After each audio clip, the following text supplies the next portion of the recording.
Hello friends, welcome to our channel SR general studies.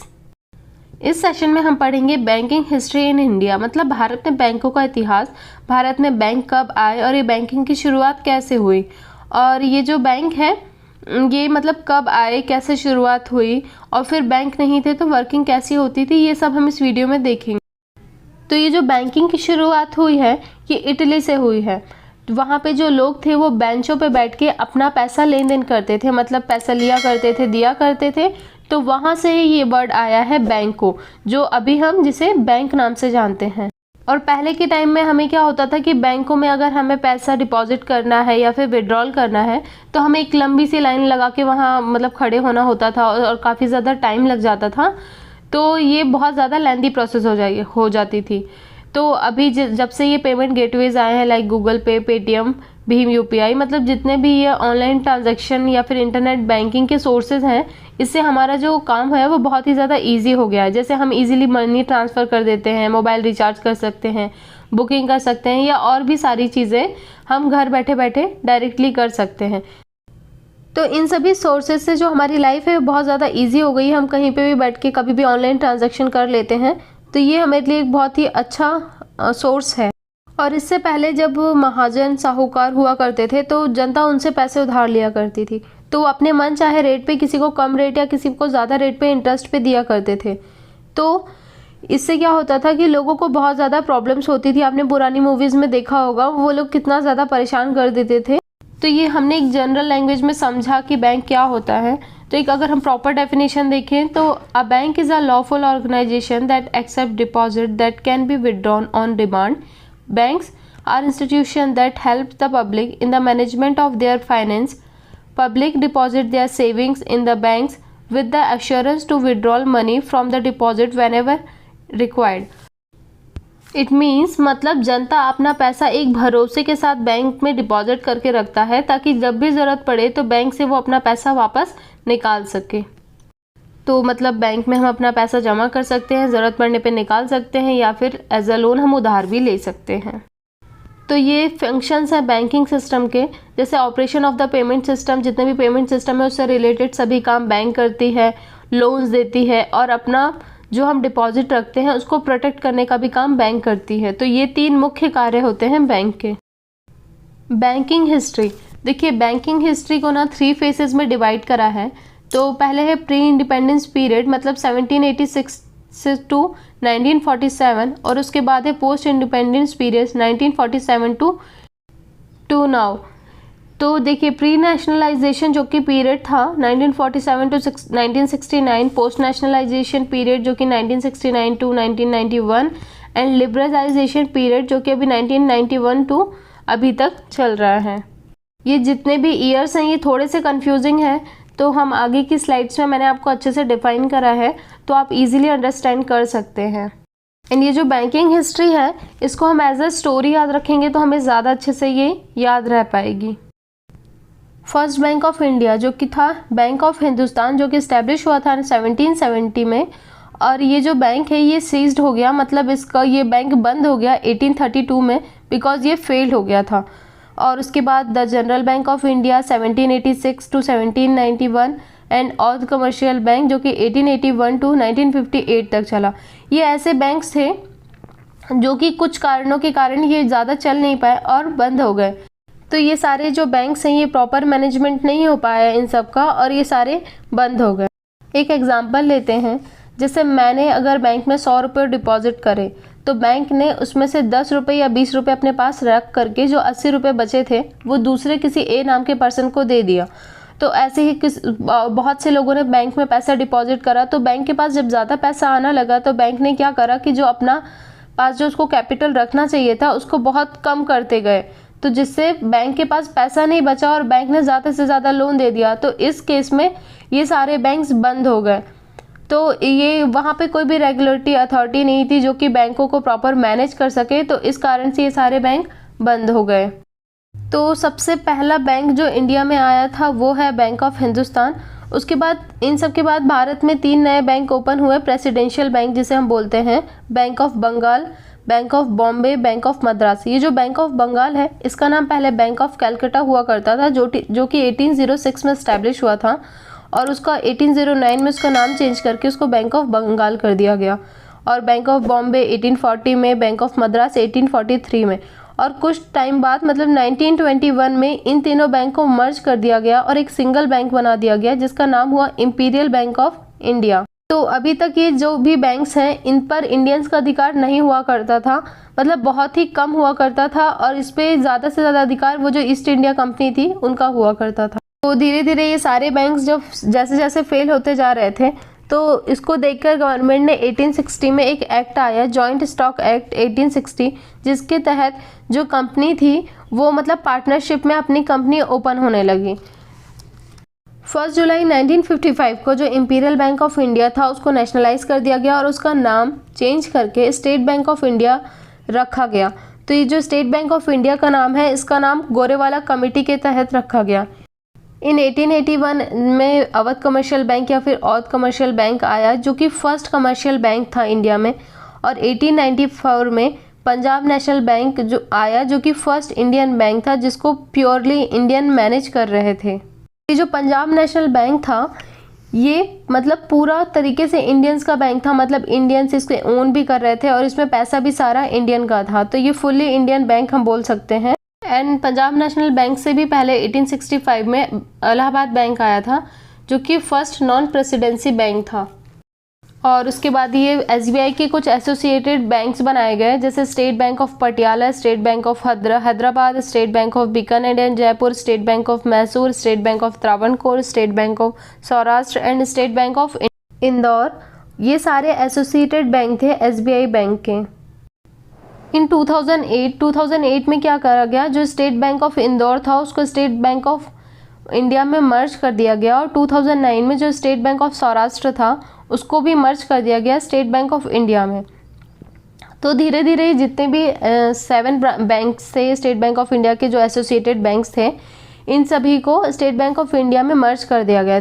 इसके बाद 2017 में जो रिमेनिंग बैंक थे जैसे State Bank of Patiala, State Bank of Hyderabad, State Bank of Bikaner and Jaipur, State Bank of Mysore and Travancore, इन सभी bank को स्टेट बैंक ऑफ इंडिया में मर्ज कर दिया गया, और इसके साथ ही भारतीय महिला बैंक को भी स्टेट बैंक ऑफ इंडिया में मर्ज कर दिया गया। इसके बाद कुछ अदर बैंक जैसे इलाहाबाद बैंक 1865 में ओपन हुआ, ये ओल्डेस्ट कमर्शियल बैंक था। पंजाब नेशनल बैंक जो कि 1894 में ओपन हुआ, ये मैनेज्ड बाय इंडियंस था, मतलब इसको इंडियंस मैनेज करते थे। और बैंक ऑफ इंडिया जो कि 1906 में ओपन हुआ, सेंट्रल बैंक ऑफ इंडिया जो कि 1911 में हुआ, जिसमें पैसा भी इंडियंस का था और उसको ओन भी मतलब उस बैंक को जो था पैसा और जो भी मैनेजमेंट था ये सभी कुछ इंडियन का था। और कैनरा बैंक जो कि 1906 में हुआ, बैंक ऑफ बड़ौदा जो कि 1908 में ओपन हुआ। और इसके बाद 1914 में जो वर्ल्ड वार फर्स्ट हुआ था उसमें क्या हुआ कि लोगों के पास पैसों की बहुत ज़्यादा कमी आ गई, तो उन्होंने बैंक से अपना पैसा निकालना शुरू कर दिया। तो बैंक अपने पास इतना अमाउंट रखा ही नहीं था तो कैसे सबको पे करता, तो इसके कारण ये सारे बैंक बंद होना शुरू हो गए। तो इससे बहुत ज़्यादा प्रॉब्लम हुई। जो 1929 में इसके बाद यूएसए में जो मंदी आना शुरू हुई, जिसे आपने सुना होगा तीसा की मंदी, मतलब the great depression of 30s, उस टाइम पे भी यही हुआ कि बहुत ज़्यादा प्रॉब्लम्स होने लगी।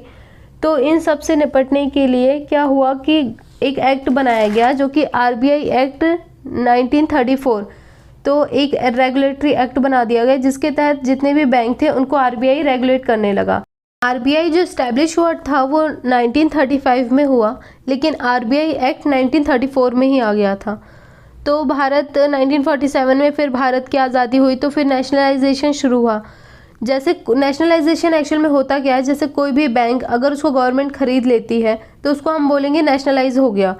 तो मतलब उसके बाद जो भी अधिकार होता है उस बैंक पे या उस कंपनी पे वो गवर्नमेंट का हो जाता है। उसके बाद आता है हमारा प्री नेशनलाइजेशन पीरियड जो कि 1947 टू 1969 चला। इसमें 14 बैंक्स को नेशनलाइज करा गया, जिसमें जिन भी बैंक का कैपिटल 50 करोड़ से ज़्यादा था तो उनको नेशनलाइज किया जाने लगा। तो इनमें कुछ 14 बैंक्स नेशनलाइज हुई जैसे Allahabad Bank, Bank of India, Bank of Baroda, Bank of Maharashtra, Central Bank of India, Canara Bank, Dena Bank, Indian Overseas Bank, Indian Bank, Punjab National Bank, Syndicate Bank, Union Bank of India, United Bank, UCO Bank. मतलब इन सभी बैंकों का nationalisation हुआ। तो इसके बाद आता है हमारा पोस्ट नेशनलाइजेशन पीरियड, जो कि 1969 टू 1991 तक चला, जो कि 1980 में स्टार्ट हुआ था। इसमें 6 बैंक को नेशनलाइज करा गया जिसकी कैपिटल 200 करोड़ से ज़्यादा थी। मतलब जो पहला नेशनलाइजेशन हुआ उसमें उनकी कैपिटल 50 करोड़ से ज़्यादा देखी गई, और जो सेकंड टाइम नेशनलाइजेशन हुआ उसमें उसकी कैपिटल 200 करोड़ से ज़्यादा हुई। तो ये कुछ बैंक नेशनलाइज हुए, जैसे Andhra bank, corporation bank, new bank of India, जिसे अभी हम जो कि अभी मर्ज हो गया है पीएनबी बैंक में, Oriental Bank of Commerce, Punjab and Sind bank, Vijaya bank. तो ये 6 बैंक जो है 1980 में नेशनलाइज हुए। इम्पैक्ट ऑफ नेशनलाइजेशन, देखिए नेशनलाइजेशन से क्या प्रभाव पड़ा। इससे क्या हुआ कि पैसा बहुत ज़्यादा इंडिया में आने लग गया। उसके बाद जो भी ग्रामीण लोग थे, जितने भी फार्मर्स लोग थे, उनको अच्छे से अच्छे रोज़गार के अवसर मिलने लगे। कंपटीशन वो कम हो गया, लोग खुशी से बहुत अच्छे से काम करने लग गए, और मतलब ज़्यादा से ज़्यादा इंडिया में फंड आने लगे। तो इससे इंडिया की जो इकोनॉमिक कंडीशन थी वो बहुत ही ज़्यादा अच्छी होने लगी, और जितने भी एग्रीकल्चर कर थे मतलब इनमें एक बूस्ट आया, एक अच्छा सा बोलते हैं तेज़ी आई। तो ये सारी चीज़ें बहुत ही ज़्यादा अच्छा प्रभाव पड़ा नेशनलाइजेशन का। तो वही चीज़ें हिंदी में दी हुई है, देखिए धन में वृद्धि होती है, देश का आर्थिक स्थिति बढ़ने लगी, क्षमता में वृद्धि होने लगी। तो इसे आप देख लीजिएगा। What is the reserve bank of India, देखिए आरबीआई हम सभी जानते हैं कि सभी बैंकों का एक बैंक है, मतलब बैंकर्स बैंक हम बोलते हैं। तो जो रिजर्व बैंक ऑफ इंडिया है ये सारे बैंक्स को हैंडल करता है।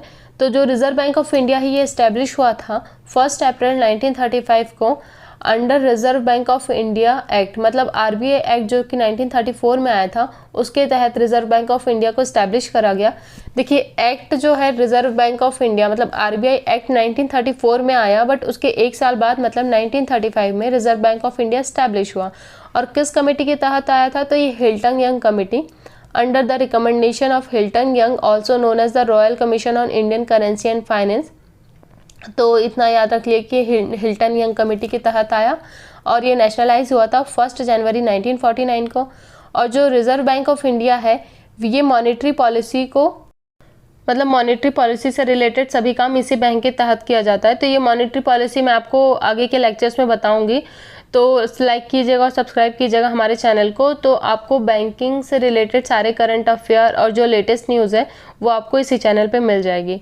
तो देखिए मॉनेटरी पॉलिसी के जितने भी काम होते हैं, जैसे SLR, CRR, ये सारी चीज़ें भी मैनेज कौन करता है, आरबीआई बैंक, और ये सारे बैंकों को रेगुलेट करता है। तो इसको हम ऐसा बोल सकते हैं कि एक रेगुलेटरी अथॉरिटी है। अगेन ये आरबीआई बैंक क्या होता है उसका हिंदी में है, आप देख लीजिएगा। कुछ अदर इम्पॉर्टेंट बैंक्स हैं, जैसे कि 1982 में जो हमारा आया import export bank of India, जिसे हम एग्जिम बैंक के नाम से जानते हैं। ये जो बैंक है ये कम्प्लीटली गवर्नमेंट का बैंक है, मतलब इसमें पूरा का पूरा पैसा गवर्नमेंट का है। ये कम्प्लीटली गवर्नमेंट ओन्ड बैंक है। और जो बैंक का है इसका मेन फोकस है फाइनेंस को रिलेटेड, मतलब पैसों से रिलेटेड सभी काम ये बैंक मेनली इसका फोकस है। और कैसे ज़्यादा से ज़्यादा इन्वेस्टमेंट हो, फॉरेन इन्वेस्टमेंट इंडिया में आया, तो ये सभी काम इम्पोर्ट एक्सपोर्ट बैंक का होता है। और ये NHB national housing finance bank जो कि 1988 में सेटअप हुआ, और small finance industry development bank SIDBI जो कि सेटअप हुआ 1990 में। देखिए इसके बाद हम एक नया लेक्चर लाएंगे, दूसरा लेक्चर लाएंगे, तो हम आपको ये सारी जितने भी बैंक हैं जैसे एग्जिम बैंक, NHB और SIDBI, ये सारी बैंक के बारे में बताएंगे क्यों इम्पॉर्टेंट है, और इसका मतलब जो भी इनकी फंक्शनिंग है वो सारी चीज़ें हम आपको नेक्स्ट लेक्चर में पढ़ाएंगे। तो अभी के लिए आप इतना ही देखिए। तो इस सेशन में आप सिर्फ इसकी मतलब ईयर्स और इस्टेब्लिशमेंट डेट ही याद रखिए। इसके बाद है लिबरलाइजेशन पीरियड जो कि 1991 से अभी तक चला आ रहा है। इसमें क्या करा गया कि जितने भी प्राइवेट सेक्टर बैंक थे इनको नेशनलाइज करा गया, और इनको मतलब स्टेबल करने के लिए और इनको ज़्यादा से ज़्यादा प्रॉफिट आए इन सभी के लिए एक कमेटी का गठन करा गया, जिसे हम बोलते हैं श्री M नरसिम्हन कमेटी, इनके नाम से जानते हैं। इनके तहत एक कमेटी का गठन करा गया। ये जो M नरसिम्हन साहब है ये आरबीआई के एक्स गवर्नर रह चुके हैं, तो इनके थ्रू बहुत सारी मतलब चेंजेस हुए बैंकिंग इंडस्ट्री के लिए, बहुत सारे उसके मतलब उसके नियमों में बदलाव हुआ ताकि बैंकों के लिए कुछ अच्छा हो सके। M नरसिम्हन कमेटी के तहत 1991 में 10 प्राइवेट बैंक को लाइसेंस मिला, और इनको मतलब आरबीआई की सेकंड लिस्ट में शामिल करा गया। आप ऐसा समझ लीजिए कि फर्स्ट लिस्ट में सारे गवर्नमेंट बैंक हैं और जो सेकंड लिस्ट है उसमें सारे प्राइवेट सेक्टर बैंक को शामिल किया। ये जो 10 प्राइवेट सेक्टर बैंक है इनको इस्टेब्लिश करा गया था, तो उनकी लिस्ट है। देखिए पहले 5 बैंकों को इस्टेब्लिश करा गया था, मतलब नेशनलाइज करा गया था, जैसे कि ICIC bank, HDFC bank, DC bank, UTI bank को अभी हम एक्सिस बैंक के नाम से जानते हैं। इसका 2007 में नाम चेंज हो गया था जो कि एक्सिस बैंक था। और आईडीबीआई बैंक और इंडस इंड बैंक, ये सारे बैंक्स ऐसे हैं जो अभी तक चले आ रहे हैं। इसके अलावा 4 और बैंक थे, जैसे टाइम बैंक जो कि मर्ज हो गया है अभी एचडीएफसी बैंक में, ग्लोबल ट्रस्ट बैंक जो कि मर्ज हो गया है ओरिएंटल बैंक ऑफ कॉमर्स में, और बैंक ऑफ पंजाब जो कि सेंचुरस बैंक में मर्ज हो गया है। और जो सेंचुरस बैंक है वो खुद ही मर्ज हो गया है एचडीएफसी में, मतलब बैंक ऑफ पंजाब मर्ज हुआ सेंचुरस बैंक में और सेंट्रल बैंक जो कि मर्ज हुआ है एचडीएफसी बैंक में। अगेन 1998 में कुछ अदर बैंक को लाइसेंस प्रोवाइड करा गया। अगेन जो है एम नरसिम्हन कमेटी के तहत आरबीआई ने कुछ और बैंकों को लाइसेंस दिया, जैसे 2003 और 2004 में कोटक महिंद्रा बैंक और यस बैंक को, एंड 2014 में आईडीएफसी बैंक और बंधन फाइनेंस बैंक को आरबीआई ने इनको लाइसेंस इशू करा। आईडीएफसी बैंक है और बंधन बैंक ऑफ फाइनेंस है, इसको विमल जालान जी के के अंडर में करा गया। ये भी थे आरबीआई के एक्स गवर्नर रह चुके हैं। इनको 2013 में इन सभी बैंक को लाइसेंस मिला। आरबीआई ने कुछ अदर बैंक को भी लाइसेंस इशू करा अंडर सेक्शन 1949 के तहत, जैसे स्मॉल फाइनेंस बैंक, एसएफबी और पेमेंट बैंक ऑफ इंडिया।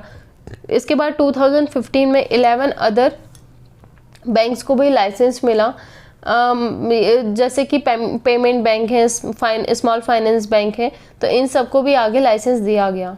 तो आज के सेशन में हम इतना ही रखते हैं, इसके आगे हम कंटिन्यू करेंगे नेक्स्ट सेशन में।